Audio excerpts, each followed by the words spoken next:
참으로 고마우신 우리 아버지 하나님, 오늘 이 시간에 우리 사랑하는 성도님들과 함께 주의 말씀 앞에 있습니다. 오늘도 이 말씀을 통해서 주님의 마음, 주님의 생각 배우고 담게 하시고 그 가운데 또 한 번 하나님 앞에 거룩한 도전과 또 한 번 결단이 있는 이 시간 되게 하여 주시옵소서. 예수님의 이름으로 기도합니다. 아멘. 아멘. 얼핏 들었는데 혹시 김영철 목사님 여기 와 계세요? 왔다고 그러는 것 같은데 안 왔나요?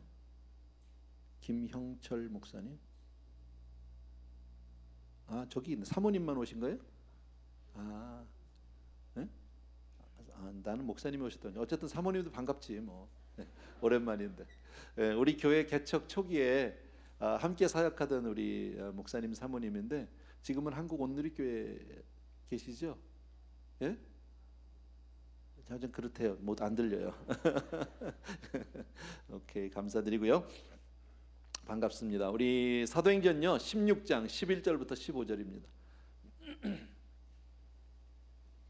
사도행전 16장 지난주에 이어서 우리 11절에서 15절 우리 짤막한 말씀인데 오늘 아주 중요한 부분이에요. 같이 한 목소리로 우리 같이 한번 읽겠습니다. 시작. 우리가 드로아에서 배로 떠나 사모드라게로 직행하여 이튿날 네아폴리로 가고 거기서 빌립보에 이르니 이는 마게도냐 지방의 첫 성이요 또 로마의 식민지라. 이 성에서 수일을 유하다가 안식일에 우리가 기도할 곳이 있을까 하여 문 밖 강가에 나가 거기 앉아서 모인 여자들에게 말하는데 두아디라 시에 있는 자색 옷감 장사로서 하나님을 섬기는 루디아라 하는 한 여자가 말을 듣고 있을 때 주께서 그 마음을 열어 바울의 말을 따르게 하신지라.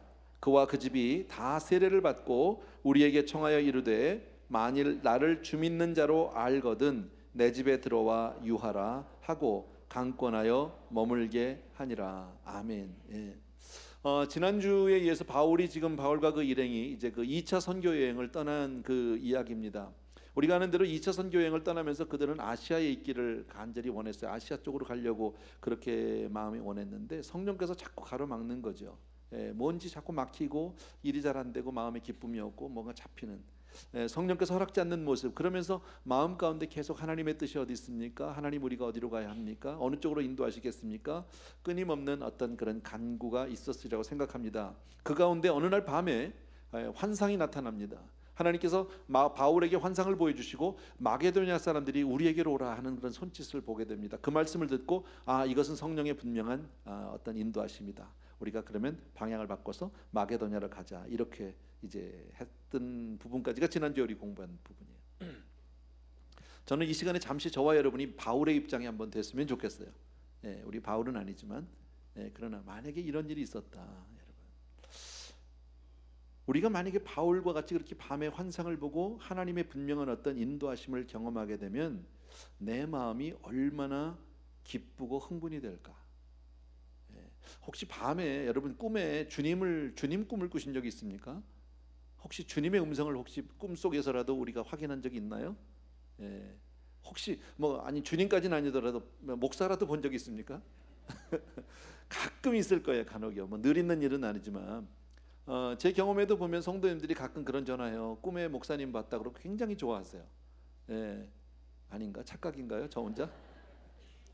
혹시 꿈에 목사가 나타났는데 재수 없어 이런 사람은 없을 거 아니에요. 어쨌든 꿈에 주의 음성을 듣는다든지 주의 꿈을 꾼다든지 하게 되면 그건 정말 대단한 감동일 수 있어요. 그렇죠? 큰 기쁨, 기대. 바울이 어땠을까요? 그 환상을 보면서 뭔가 자꾸 자기들이 계획하고 원하는 아시아 쪽으로 가려는 길이 막히고 반대 방향으로 마게도냐로 오라고 하는 그 확실한 음성, 확실한 경험, 아마 큰 기대, 흥분. 어때 주님이 하나님이 뭘 예비하셨길래 나를 이리로 인도하실까? 대단한 기대가 있을 것 같아요. 그래서 이제 아까 우리 11절 보았지만요. 거기 보면 직행하여 이튿날 네아폴리로 그러죠? 드로아에서 배로 떠나 사모드라게로 직행하여, 직행이라는 말 아주 그냥 스트레이트 해서 간 거죠. 이튿날 네아폴리로 가고 그리고 거기서 빌립보에 이르렀습니다. 성령의 뜻을 확인하고 나니까 그 다음엔 거칠 게 없는 거죠. 그냥 단숨에 가는 거죠. 그리고 배를 타고 이제 유럽으로 방향을 들어서 빌립보까지 가는데 불과 이틀밖에 안 걸렸어요. 이튿날 큰 얘기는 아닌데 근데 똑같은 길을 돌아오는 길에 사도행전 20장에 보면 여러분 피실 필요는 없습니다. 20장 6절에 보게 되면 똑같은 그 길을 갈 때는 이틀 만에 갔는데 올 때는 닷새 만에 옵니다. 그죠? 닷새 만에. 왜 닷새가 걸렸는지는 정확한 기록이 없어서 모르지만 어쨌든 그래요. 여러분, 우리가 무슨 어떤 일을 할 때 하나님의 뜻을 확인하고 그리고 순종해서 걸음을 내디딜 때 순조롭게 일이 잘 풀리면 할렐루야 아니에요? 감사하잖아요. 우리가 교육관 공사할 때도 그랬죠. 하나님 앞에 제가 여러분들에게 부탁드렸던 기도 제목이 하나 있었죠. 그게 뭐예요? 순적히 되게 해달라고, 모든 일이 정말 스무드하게 되게 해달라고. 정말 공사가 잘 됐어요. 그래서 우리는 그 가운데 하나님께서 이 일을 허락하셨고 하나님이 기뻐하셨고 하나님이 함께 하셨구나, 그리고 영광을 돌리잖아요. 그렇죠? 우리는 보통 그렇게 생각합니다. 맞습니다. 그런데 오늘 이 말씀을 보면서 얼마나 감사하고 얼마나 잘 됐을까. 그리고 빌립보까지 이틀 만에 갔습니다. 여기까지 너무 좋았어요. 너무 감사했어요. 근데 막상 빌립보에 딱 가니까 갈 데가 없네. 이제 여기서부터 좀 문제가 생기기 시작했어요. 왜냐면 1차 선교 여행을 보게 되면 바울은 가는 곳마다 도시마다 가면 제일 먼저 어디를 찾아갔냐면 회당을 찾아갔거든. 우리식으로 말하면 교회를 찾아가서 유대인들을 만나고 그리고 그들과 말씀을 이렇게 나누는 가운데 그들에게 복음을 전하게 되고 그들이 변화받게 되고 그리고 많은 사람들에게 복음을 이런 교회 중심으로 사역을 했던 것을 우리가 1차 선교여행 때 볼 수 있는데, 빌립보에를 왔는데 하나님의 뜻을 쫓아 왔잖아요. 그런데 교회가 없네. 이 동네가 회당이 없어요. 왜? 기록에 의하면 빌립보는 유대인들이 많지 않았대요. 그러니까 회당이 없을 수밖에요. 그렇게 며칠이 지났습니다. 그리고 안식일이 되었습니다. 그러니까 어디 가서 예배라도 드려야 되고, 그래서 기도처라도 없을까 하고 바울과 그 일행이 머물렀던 숙소에서 문을 열고 나오면 강가였었대요. 바로 앞에 있었나 봐요. 그래서 강가로 가서 보니까 거기에 몇몇 여자분들이 모여 있었다. 많은 무리 같진 않아요. 기껏해야 한 10명 미만이지 않을까 싶어요. 그런 사람들이 거기 모여 있었다라는 거예요. 하나님이 특별히 부르셨어요. 환상으로 그들에게 확인시켜줬고요. 그리고 가는 길이 너무 순적하게 잘 왔어요.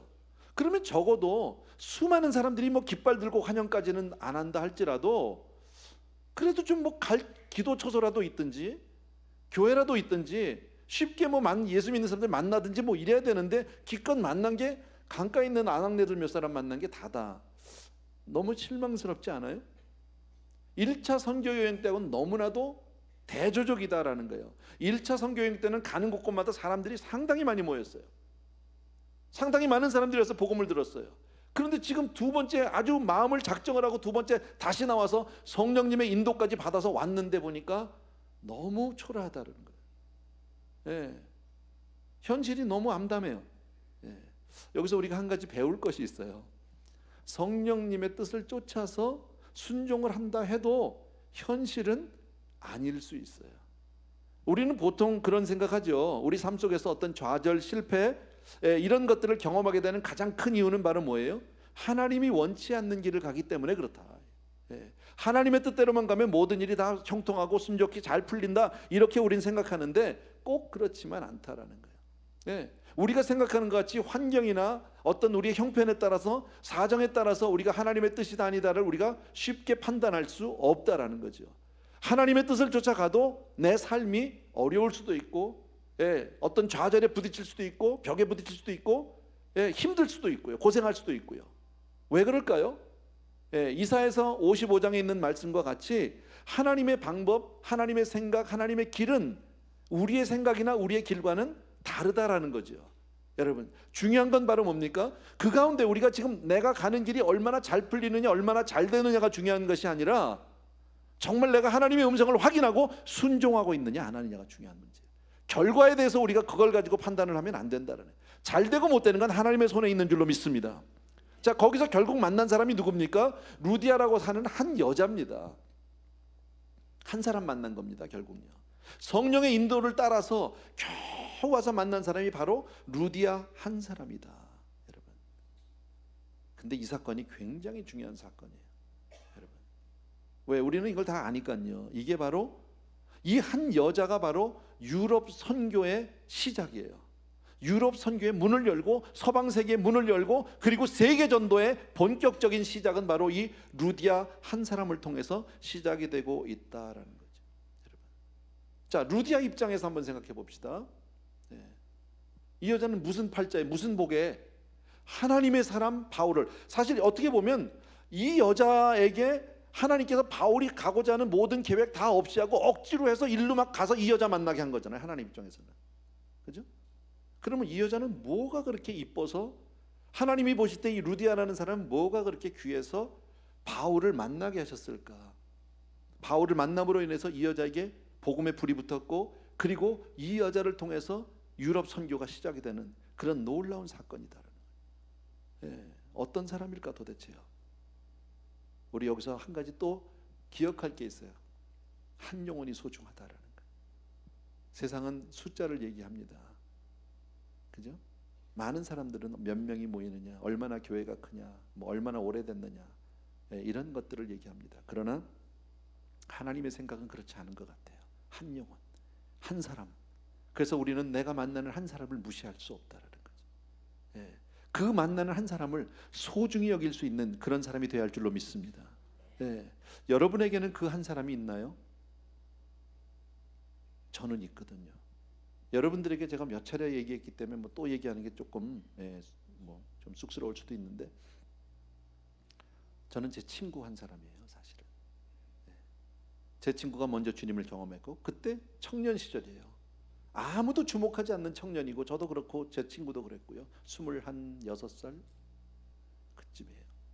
이 친구가 먼저 주님을 경험했어요. 그리고 필라델피아에서 유학하다가 주님을 만나고 난 이후에 제 생각이 났고, 비행기를 자기가 타고 일부러 비행기 표까지 끊어서 LA까지 일부러 날라왔어요. 한 가지, 그 마음을 누가 주셨을까요? 하나님이 주셨다라는 거죠. 그 마음을 줘서 그 와서 저를 만나고 한 며칠 때문에 저라는 사람의 인생이 달라졌고, 그리고 오늘날의 목사가 됐고, 우리 교회가 있다고 저는 그렇게 생각해요. 가끔 제가 한국 나가면 그 친구를 만납니다. 그럼 그 친구는 이렇게 얘기합니다. 나는 평생에 너 한 사람 전도했다. 그러니까 네가 한 모든 사역은 다 내 거다, 내 상이다, 이러고 있어요. 어떤 의미에서는 맞죠. 그 한 사람 때문에, 아무도 주목하지 않는 그 한 사람. 성경이 그런 것들을 우리에게 많이 보여주고 있어요. 여러분, 물이 다 말라버린 그릿시냇가를 기억하십니까? 거기서 하나님은 엘리야에게 나타나셔서 그에게 감동하십니다. 그리고 그에게 말씀하시고 하나님의 음성을 듣고 엘리야는 사르밧까지 갑니다. 엘리야가 가면서 어떤 생각했을까요? 과연 내가 여기서 하나님이 나를 여기까지 보낼 때, 사르밧까지 보낼 때 누구를 만나게 하려고 할까? 결국 만난 사람이 누구예요? 과부 하나예요. 대단한 사람 아니었었어요. 지난주에 말씀드렸던 빌립 집사 같은 사람, 사마리아에서 지금 사역 한참 잘하고 있습니다. 날리고 있습니다. 수많은 사람들이 은혜 받고 돌아오고 있습니다. 근데 갑자기 하나님은 빌립을 가사로 가는 광야로 그냥 보냅니다. 강권적으로 보내셨어요. 누구 때문입니까?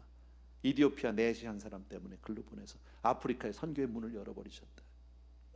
우리가 잘 아는 나아만 장군이 있어요. 나아만 장군이 정말 우리가 아는 그 나아만이 되기까지는 이름도 모를 작은 계집종 한 사람이에요. 그 계집종이 엘리사 목사님 얘기를 하지 않았으면, 이스라엘에 가면 우리 목사님은 이거 고칠 수 있는데 하는 그 말이 없었다면, 오늘날에 우리가 기억하고 있는 나아만은 없다라는 사실이에요. 여러분, 그 작은 사람, 우리는 놓치고 있지만 하나님은 그 작은 한 사람을 놓치지 않고 있는 줄로 믿습니다. 그래서 우리가 정말 주의해야 될 게 뭐냐면, 조심해야 될 게, 내가 만나는 그 한 사람, 내 주변에 있는 그 한 사람, 오늘도 나에게 만남이 허락되어진 그 한 사람을 우리는 소중히 여길 수 있어야 될 줄로 믿습니다. 아멘. 그 한 사람이 나일지도 몰라요. 그 한 사람이 여러분의 자녀일 수도 있고요. 그 한 사람이 여러분 옆에 있는 바로 내 형제일 수도 있다라는 사실입니다. 자, 그러면 루디아는 도대체 어떤 사람이기에 하나님이 그에게 이런 은혜를 주셨을까? 바울의 발걸음을 돌려서 그를 어쩌면 강권적으로 이 여자를 만나게 한 이유가 뭘까? 어떤 사람이기에? 오늘 본문에서, 그 짤막한 본문에서 우리 뭐 많은 것을 발견할 수는 없지만 14절을 보면 이런 말씀이 있어요. 두아디라시에 있는 자색 옷감 장사로서 하나님을 섬기는 루디아라는 한 여자. 어떤 여자예요? 하나님을 섬기는 이라는 단어예요. 하나님을 섬기는. 자, 루디아가 어떤 경로로 언제부터 예수를 믿게 되었는지, 하나님을 섬기게 되었는지는 몰라요. 성경에 기록이 없으니까요. 그러나 한 가지, 이미 이 여자는 크리스찬이다. 이미 하나님을 알고 있고 믿고 있는 사람이다라는 거예요. 자, 그런데 이 여자가 지금, 이 사건은 지금 빌립보에서 일어난 사건입니다. 빌립보라는 도시에서. 근데 이 여자는 어디 동네 사람입니까? 두아디라에 사는 사람입니다. 그러니까 이 여자는 출장 온 거예요. 어떻게 보면요. 비즈니스 하는 사람인데 장사를 아주 꽤나 잘했던 여자 같아요. 그런데 이 여자는 지금 출장 왔어요. 그 크리스찬이에요. 근데 그 동네는 우리가 알지만 이미 빌립보에는 교회가 없어요. 회당이 없는 곳이에요. 자, 안식일이 되었습니다. 여러분 입장을 우리가 한번 그 입장에 서 봅시다. 다시 여러분이 지금 출장을 갑니다. 어딘가 갔는데 보니까 갈 교회가 없어요. 그 근처에 주일인데 예배는 드리고 싶은데 갈 교회가 없어요. 여러분 어떻게 하실래요? 아마 대부분의 성도님들이 글쎄 호텔 방 안에서 조용히 큐티하고 기도하고 그냥 마칠걸요. 굳이 뭐 어디 믿는 사람들 없을까 뭐 이렇게 찾아다니지는 않을걸요. 제가 볼 때요. 근데 이 여자는요, 강가에 몇몇 모여있는 그 크리스찬들을 찾아서 거기에 가서 함께하고 있다는 것을 알 수 있어요. 예배를 소중히 여기는 사람, 정말 예배를 드리기 위해서 강가까지 나와서 다른 여자들과 함께하는 사람. 여러분 우리가 드리는 이 예배가, 우리가 이렇게 주일날 모여서 드리는 이 예배가 뭐 매주마다 대단한 감동이 아닐 수 있어요. 얼마든지요. 그저 덤덤하게 지나가는 한 주일 수 있어요. 그러나 우리가 드리는 이 꾸준한 예배가 얼마나 소중한지 몰라요. 그 가운데 하나님이 언제 나에게 찾아오실지 모르고 하나님이 허락하는 그 한 사람을 내가 언제 만나게 될지 모른다라는 거예요. 아멘입니까 여러분? 하나님은 어떤 사람에게 관심이 있습니까? 꾸준히 예배하는 사람에게, 꾸준히 하나님을 앞세우고 하나님을 제일로 생각하는 그 사람에게 하나님은 관심하는 줄로 믿습니다. 또 하나 이 여자를 보십시오. 이 여자 비즈니스를 상당히 잘한 사람인 것 같아요. 왜 그러냐면 이 여자가 지금 하는 그 품목이 나와요. 아이템이 나오는데 자색 옷감 장사라고 얘기합니다. 근데 이 당시에 자색 옷감은 아주 고급인데 왕들, 귀족들, 아주 최상류층만 사용하는 그런 옷감입니다. 자, 그러다 보니까 자연히 고가품이겠죠. 그리고 이 여자가 주로 만나는 사람들, 알고 지내는 사람들은 다 상류층입니다. 그리고 이 여자가 나중에 15절에 보면 나오는데 바울에게 은혜를 받고 나서 자기 집안 식구들 세례 받고 나서 어떻게 합니까? 우리 집에 와서 머물라고 그럽니다. 강권을 합니다. 우리 집에 오라고. 근데 적어도 이때 바울 한 사람이 아니라 바울과 함께 했던 이 선교팀이 4사람입니다. 바울 그리고 실라가 같이 떠났어요. 바나바하고 갈라진 이후에. 아시죠? 그 다음에 지난주에 디모데 픽업했어요. 기억하십니까? 그 다음에 또 하나는 이 사도행전을 쓴 누가가 있습니다. 그러니까 적어도 4명의 남자를 단숨에 그저 거칠 것도 없이 그냥 생각도 안 하고 우리 집에 오십시오 모시겠습니다. 여러분 적어도 그 자리에서 손님을 4사람 정도를 자기 집에 기꺼이 모시겠다는 사람은 원베드룸 투베드룸 아파트는 아닐걸요? 꽤나 사는 사람 아닐까요? 그죠? 상당한 경제적인 여유가 있는 사람이다라는 거죠. 자, 그런데 중요한 게 뭐냐면 안식일에 예배드리고 성경 공부하기 위해서 그 동네에 있는 그저 평범한 안악들과 함께하고 있다라는 게 얼마나 귀한 건지 몰라요. 왜? 뭐 사람이 뭐 별다른 건 아니겠지만 성공한 사업가고요, 이 여자. 그 다음에 이 여자는 옷감 장사니까 의료업 아닙니까? 예나 지금이나 이 패션 업계에 있는 분들 범상치 않습니다. 멋쟁이거든요. 그잖아요. 옷을 입어도 아주 꽤나 감 나가는 걸 입었을걸요. 자, 이쯤 되고 돈도 많이 벌었고 주로 알고 지내는 사람이 왕족 귀족입니다. 그러면 목에 힘 좀 안 들어갈까요? 뻣뻣하지 않을까요? 보통 웬만한 사람들 다 낮게 보고 무시할 수 얼마든지 있는데 이 여자가 강가에서 보통 아낙네들과 함께하고 있었다는 얘기는 그만큼 이 사람이 대인관계를 잘하는 거죠. 그죠? 신앙 안에서. 그러면 여러분 남들과 사회생활을 잘하고 대인관계를 잘하려면 내 자존심 다 세우고 내 고집 다 피우고 내가 하고 싶은 말 다 하면 자존심 안 됩니다. 이건 관계가요. 자기를 낮추고 겸손하지 않으면 사회생활이 안 된다. 다른 사람과 대인관계는. 그러니까 이 여자는 겸손하다는 것도 알 수 있어요. 그리고 남을 나보다 높이고 이런 아름다운 성품의 사람. 하나님은 바로 이 여자를 관심한 거죠. 돈이 많았기 때문이 아닙니다. 여러분 예배를 소중히 여기고 하나님 앞에 예배드릴 때 어떤 모양이라도 가서 그 믿는 형제들과 함께 지내는 사람들. 여러분 우리 교회도 보면 많은 분들이 있잖아요. 대인관계를 잘하고 성도님들과 교제를 잘하는 분이 있는가 하면 어떤 분은 좀 못하는 분이 있어요. 잘 못해요. 힘들어요. 어려워요. 성격적으로 어려운 분들이 있어요. 혹은 문화적으로 안 맞을 수 있어요. 그러나 그 모든 것을 초월해서 정말 한 형제를 사랑하는 그 마음, 그러니까 우리가 잘 살든 못 살든 많이 배웠든 못 배웠든 간에 언제 어디서나 누구와도 어울릴 줄 아는 사람이 돼야 할 줄로 믿습니다. 예, 그래야 하나님이 쓰실 거 아닙니까? 여러분, 중요하다. 여러분. 그랬더니 하나님이 이 여자에게 어떤 은혜를 주셨느냐? 여러분, 14절에 또 그 말이 나와요. 예. 루디아라는 한 여자가 말을 듣고 있을 때, 바울이 하는 얘기를 듣고 있을 때, 다 같이 읽습니다. 시작. 주께서 그 마음을 열어 듣게 하신지라. 중요한 말은 주께서 그 마음을 열었다라는 거예요. 여러분. 은혜는 하나님이 주셔야 돼요. 믿습니까, 여러분? 네. 은혜는 하나님이 주셔야 돼요. 여러분, 은혜, 전도, 구원, 선교 이거 다 절대 주권이 하나님께 있어요. 우리가 하는 것이 아니에요. 하나님이 똑같은 예배를 드리는데 어떤 사람은 그 말씀을 듣고 눈물을 흘리고 감격하고 감동하고 결단한 사람이 있는가 하면 어떤 사람은 졸고 있단 말이죠. 왜요? 차이가 뭘까요?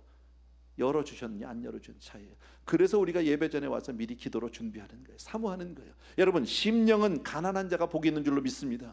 하나님 앞에는 우리 그렇게 나가야 한다라는 거예요. 근데 하나님이 이 여자의 가슴을 열어보세요. 은혜를 주셨어요. 얼마나 좋았을까요, 여러분? 그리고 나니까 가만히 있었나요, 여자가? 아니요, 가족을 구원했어요. 나 혼자만 살 수는 없다라는 거죠. 여러분, 루디아가 복음을 듣고 은혜를 받으니까 그때서 가족 구원이 급해졌어요. 세례를 받게 했어요. 전부 다. 여러분, 진짜 은혜 받으면 가만히 있지 못해요. 어떻게 가만히 있습니까? 나은 은혜 받고 나는 좋은데 나는 가만히 있는다? 가족이 보이지 않는다? 친척이 보이지 않는다? 어쩌면 받은 은혜가 진짜인지 물어보셔야 돼요, 여러분. 성경을 보면 이 여자가 바울을 통해서 자기가 은혜 받고 그 다음에 가족을 세례받게 하고 예수 믿게 하는데 그 가족들이 어떻게 동원됐는지는 모르지만 이 여자 말 듣고 다 받았어요. 다 구원이. 그럼 이 여자가 가족 안에서, 가정 안에서 이 여자의 어떤 이 뭐랄까 위치라고 할까요? 위상이라고 할까요? 우리 알 수 있어요. 존경받는 사람이에요. 그 말 한마디에 만약에 집안 내에서 대접받지 못하는 사람, 인정받지 못하는 사람이 와서 막 와서 너도 예수 믿으라고 내가 여기 좋은 선생님 데려왔다 그러면 속으로 뭐라고 그럴까요? 그 사람 너나 잘해라 그럴 겁니다. 고넬료가 어떻게 했죠? 집에 천사의 방문을 받고 가서 베드로를 청해서 너희 집으로 모시라고 할 때 종들을 보내고 나서 그 다음에 열심히 다니면서 일가 친척을 다 집으로 초대했습니다. 고넬료의 말 듣고 모든 일가 친척이 와서 그날 베드로를 통해서 은혜를 받은 줄로 믿습니다. 이 얘기는요, 고넬료가 가족 친척들 가운데서 존경받는 사람이다, 인정받는 사람이다라는 거, 사랑받는 사람이다 알 수 있어요, 여러분. 다음 주 본문이겠지만요, 빌립보 감옥에 간수가 있습니다. 감옥이 옥토가 흔들리고 착고가 풀리고 옥문이 열리고 난리가 났습니다. 간수 입장에서는 죄수를 놓쳐버리면 그 죄를 다 자기가 받아야 합니다. 자결하려고 했습니다. 칼로 죽으려고 했더니 바울이 노노노노 나 우리 여기 있다고, 그대로 있다고. 너무 더 놀랬어요. 도망가야 될 사람이 안 도망가고 있으니까요. 그때 이 사람이 놀라서 예수를 믿게 돼요. 그리고 그 복음을 받아들이고 예수를 믿고 그때 생각난 게 누구예요? 우리 집 가족들도요. 그래서 그 가족이 다 구원받습니다. 세례받습니다. 그리고 그 집이 빌립보 교회의 개척 시작입니다. 여러분, 이처럼 은혜를 받으면 가족 구원이 시급한 문제로 우리에게 다가올 수밖에 없다. 여러분,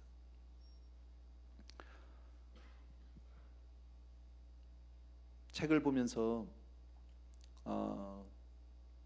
어떤 미래 학자들의 연구에 대해서 조금 봤어요. 예.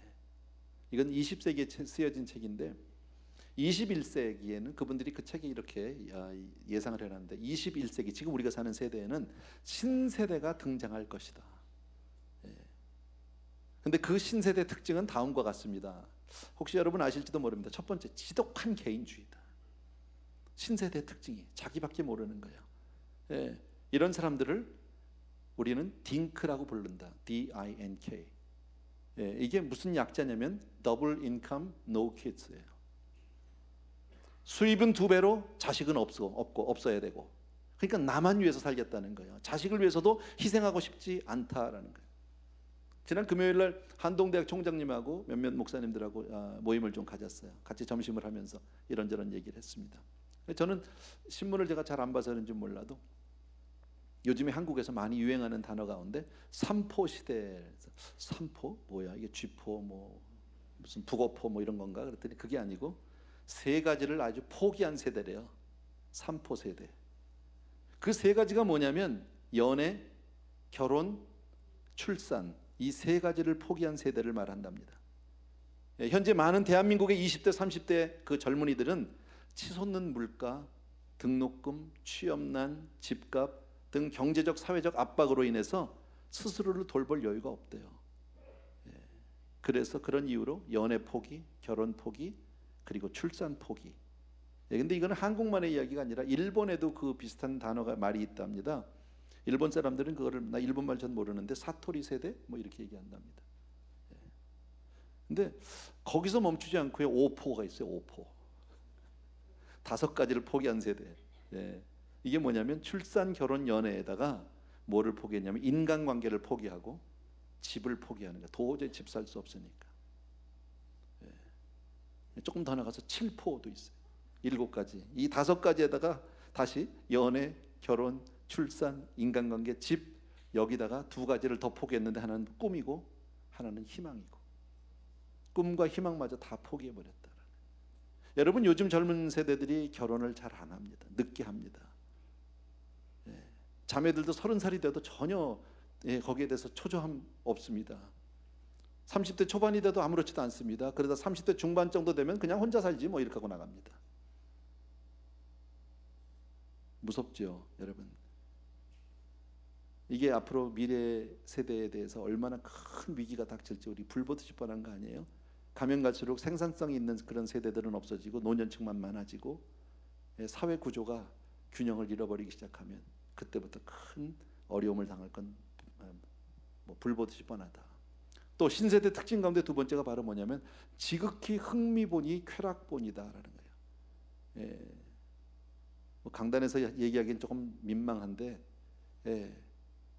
허리 아랫부분에 쾌락과 흥미 위주로 살아가는 세대다. 먹고 마시고 놀고 즐기고 그런 삶, 유흥비 때문에 살인, 강도짓을 서슴지 않는 세대가 바로 이 세대다. 3번째는 성별이 모호한 세대래요. 이게 남자인지 여자인지 이게 뭐 중간인지. 또 한 가지가 남의 이목을 개의치 않고 자기가 하고 싶고 자기가 좋다고 여기면 언제 어디서든지 무슨 짓도 해요. 참 무서운 세대죠, 여러분. 이것이 이미 20세기의 미래학자들이 지금 이 세대를 향해서 예측해놨던, 그들이 예견했던 그런 내용들인데 거의 맞아떨어지고 있다라는 거예요. 자, 문제는 바로 이 세대가 우리 자녀 세대인데 우리는 이 세대를 그냥 버려둘 수 없고 포기할 수 없다라는 데 문제가 있는 거죠. 여러분, 이 세대를 우리는 구원해야 할 줄로 믿습니다. 구원해야 합니다. 어떻게 해야 합니까? 기도할 밖에요. 여러분, 자녀들을 위해서 우리가 얼마나 기도하고 삽니까? 제가 가끔 이런 말씀을 던지는데, 여러분, 정말 지금의 우리가 있기까지, 지금 이 세대가 있기까지 얼마나 많은 우리 어머니들, 할머니들, 할아버지들의 기도가 있었습니까?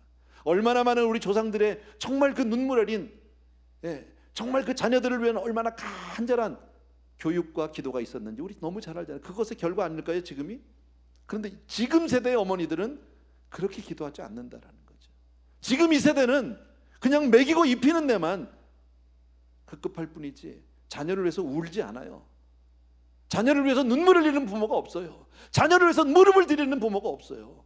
여러분, 우리 자신을 돌아보고 우리 회개할 부분이고 책망받아야 될 부분이 아닐까. 여러분, 가족 구원을 위해서 우리 기도하는 저와 여러분들에게 주의 이름으로 축원합니다. 그리고 함께 기도하고 함께 찬양하고 함께 예배드리고 함께 교회 가는 그 세대를 하나님 앞에 내려놓고 정말 그 세대를 위해서 우리가 함께 애쓰는 그런 저와 여러분들에게 주의 이름으로 축원합니다. 오늘 말씀을 저는 정리하고 싶은데 2가지 큰 주제를 가지고 말씀을 드렸습니다. 하나는 한 사람입니다. 루디아와 같은 그 사람, 아무것도 아닌 것 같지만 평범한 예배지만 그 예배에 최선을 다하고 하나님을 사모하는 그 영혼을 하나님은 늘 기억하고 계시고 때가 되면 한 사람을 만나게 하셔서 하나님이 보내시는 성령의 주선으로 만나는 만남을 통해서 그 영혼을 통해서 놀라운 일들을 이루고 있다라는, 하나님은 숫자로 일하지 않으세요. 한 사람을 통해서.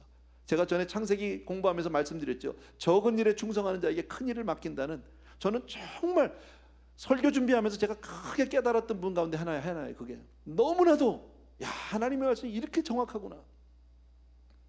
요셉의 이야기 제가 말씀드렸죠. 여러분, 요셉은 억울하게 종살이합니다. 보디발의 집에서. 그러나 억울하다고 신세한탄하고 원망하고 불평하고 살지 않고요, 그 집에서 가정 총무가 되기까지 충성을 다합니다. 비록 내가 받아들일 수 없는 현실이지만 충성을 다합니다. 그런데 그 결과가 뭐예요? 억울한 누명 쓰고 감옥 갑니다. 이건 보통 세상 사람 같으면요, 좌절도 그런 좌절이 없는 거죠. 땅을 쳐야 되는 거죠. 그러나 그 감옥에서 요셉은 뭐가 됐습니까? 감옥 매니저가 됐잖아요. 총무가 됐습니다. 왜요? 간수가 보기에 너무 괜찮은 아이예요. 얘한테는 일을 맡겨도 될 만한 애. 거기서 얼마나 충실하게 살았는지를 알 수 있어요. 또 충성을 한 거죠. 여러분, 조금 아이러니컬한지는 모르지만 보디발의 집보다는 감옥이 훨씬 크다라는 사실이. 적은 일에 충성했더니 큰 일을 맡기셨어요. 에이 뭐 그래. 그랬더니 거기서 충성했더니 그 다음에 맡기신 게 애굽 아니에요? 안 믿어지세요?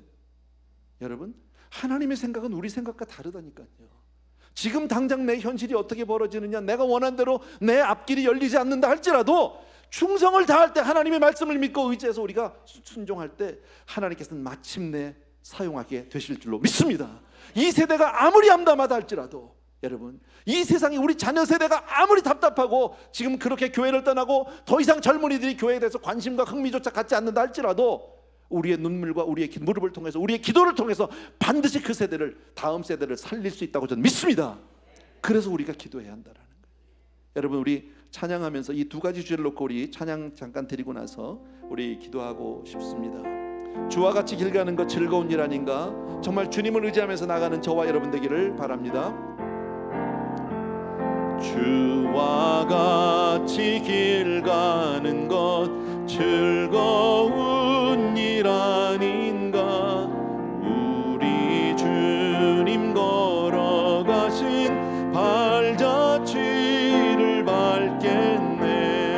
한 걸음 한 걸음 주 예수와 함께 날마다 날마다 우리는 걷겠네. 어린아이 같은 우리 미련하고 약하나 주의 손에 이끌리어 생명길로 가겠네. 한 걸음 한 걸음 주 예수와 함께 날마다 날마다 우리는 걷겠네. 아멘. 우리 이 시간 같이 한번 기도하기를 원합니다. 이미 말씀드린 대로요, 두 가지 주제를 가지고 기도합니다. 한 가지는 내가 바로 그 한 사람 되게 해 주옵소서. 그리고 만남을 통해서 하나님의 그 축복된 만남을 허락하여 주옵소서. 또 하나는 우리 자녀 세대를 위해서 하나님, 기도하는 부모 정말 우리 자녀들을 구원해 주옵소서 하는 마음으로 이 시간 한 목소리로 잠시 기도하겠습니다. 할렐루야. 사랑하는 아버지, 주님의 은혜를 진심으로 감사하고 이 시간 귀한 성도님들과 더불어서 이 시간 주님 앞에 나아갑니다. 아버지여, 우리의 기도를 들어주시옵소서. 오늘 유럽 선교를 여는 아버지의 놀라운 그 장이 바로 루디아라고 하는 한 여인을 통해서 열리고 있습니다. 아버지, 주님께서 그 한 여인을 바라보셨고 그리고 바울을 그에게로 인도하셔서 하나님의 만남을 주셨고, 아버지 하나님 그를 통해서 주의 정말 놀라운 유럽 선교의 시작, 유럽 문화의 꽃을 피게 하시고 전 세계 선교의 시작이 바로 아버지 여기서부터 열리는 것을 보게 됩니다. 사랑하는 우리 아버지 하나님, 예배하는 자를 주님 귀하게 여기신다고 말씀하셨고, 사랑하는 아버지, 우리가 바로 그 한 사람 되게 하여 주시옵소서. 하나님 앞에 믿음으로 서는 그런 사람들 되게 도와주기를 간절히 소원합니다. 사랑하는 우리 아버지 하나님, 능력의 내 아버지 하나님이여, 주님께서 우리 사랑하는 성도님들 오늘도 기억하여 주시기 원하고, 하나님 앞에 신실함을 가지고 믿음을 가지고 설 수 있도록 도와주기 원하고, 우리 자녀들을 깨울 수 있도록 도와주고, 우리 자녀들을 위해서 기도하는 부모가 되게 도와주기를 원하고,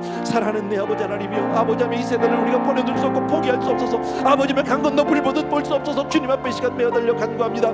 아버지여, 아버지여, 우리 자녀 세대를 용서하여 주옵시고 불쌍히 여겨 주기 원하고, 아버지 세상에서 모든 소망과 희망을 깨어서 가는 길, 아버지면 주의 안타까운 세대를 주님 다시 한번 회복시켜 주시옵소서. 주의 성령을 물붓듯 부어 주시옵소서. 부흥의 세대를 만들어 주시옵소서. 성령께서 역사하여 주시기를 원하고, 우리 사랑하는 부모님들 이를 위해서 눈물을 흘리게 도와주기를 원합니다. 무릎을 들이게 도와주기를 원합니다. 가슴을 치며 통회하고 자복할 수 있도록 주여 도와주기를 원하고, 아버지의 다음 세대를 일으키는 우리 모두가 될 수 있도록 은혜를 베풀어 주시옵소서. 사랑의 주님, 능력의 우리 아버지 하나님, 우리 귀한 성도님들을 늘 기도에 힘쓰게 도와주기를 원하고, 자녀들에서 많이 눈물로 나가는 우리 귀한 성도님들 다 되게 하여 주시옵소서. 감사하고 예수 이름으로 기도합니다. 꽃이 피는 들판이나 험한 골짜기라도 주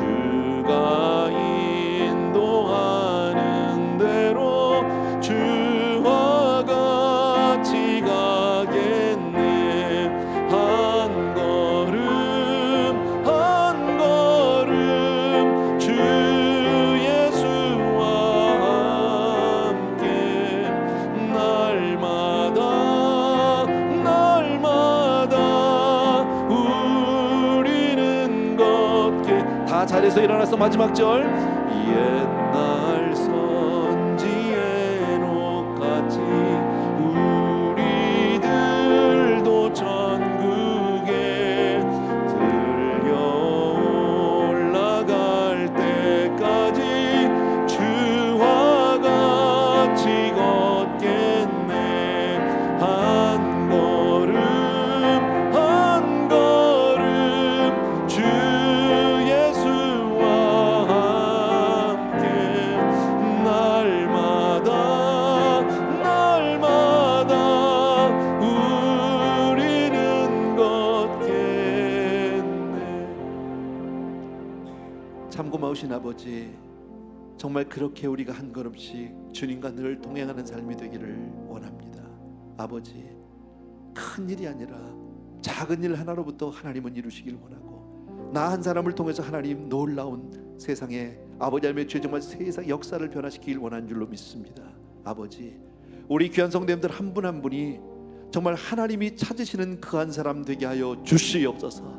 그리고 아버지, 우리 다음 세대를 위해서, 우리 자녀들의 세대를 위해서 눈물로 기도하고 정말 가슴을 치며 통회자복하는 우리 부모 세대가 되게 하여 주시옵소서.